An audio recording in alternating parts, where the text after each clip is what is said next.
The real reason behind every market crash and how to profit. Every time the market crashes, people panic.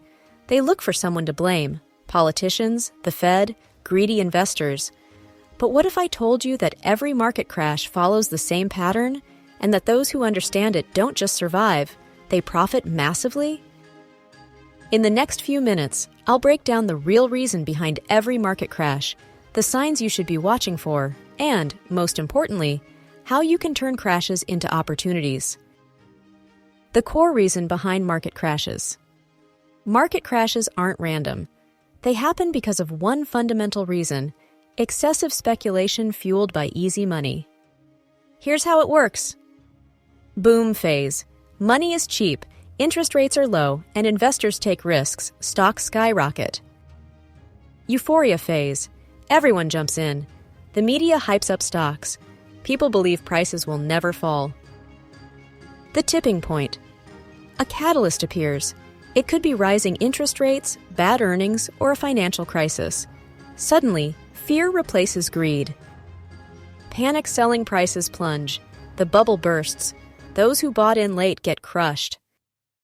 This cycle has repeated itself in every major crash: 1929, 2000, 2008, and even 2020. The details change, but the pattern stays the same.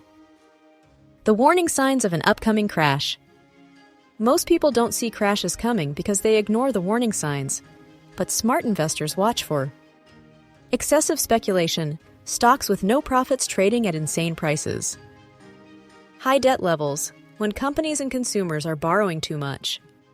Interest rate hikes, the Fed tightening money supply is often the trigger. Mass euphoria, when everyday people start thinking investing is easy, that's a red flag. When you see these signs, it's time to be cautious. How to profit from a market crash. Now, here's the part most people don't understand. Market crashes are opportunities, not disasters.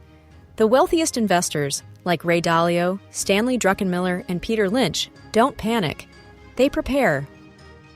Here's how you can too. Keep cash ready. The best investments happen when stocks are cheap. Look for quality. During a crash, great companies go on sale. Focus on strong businesses with real earnings. Use inverse ETFs or shorting. If you understand technicals, you can profit while the market falls. Stay rational. Fear creates bargains. The key is having the discipline to buy when others are selling. Ray Dalio, the billionaire hedge fund manager, has always emphasized the importance of holding strong, well-diversified assets that benefit from long-term growth trends. And right now, even in the face of crashes, some of the best opportunities are with big tech companies that dominate their industries. When the market crashes, high-quality companies tend to bounce back the strongest. Here are 3 worth considering. Meta, Facebook, Instagram, WhatsApp, a digital advertising giant with a strong presence in AI and the metaverse. Google, Alphabet, the backbone of online search, YouTube, and cloud computing, positioned for long-term growth. Netflix, a leader in streaming with a growing international presence and a strong subscriber base. These companies have proven track records, massive user bases, and business models that generate consistent revenue, even during economic downturns. So, what's the takeaway? Every market crash follows a pattern. The masses panic, but the smart investors profit. The question is, will you be prepared for the next one? If you found this valuable, make sure to subscribe for more investing insights. The next crash is coming, but this time, you'll know exactly what to do.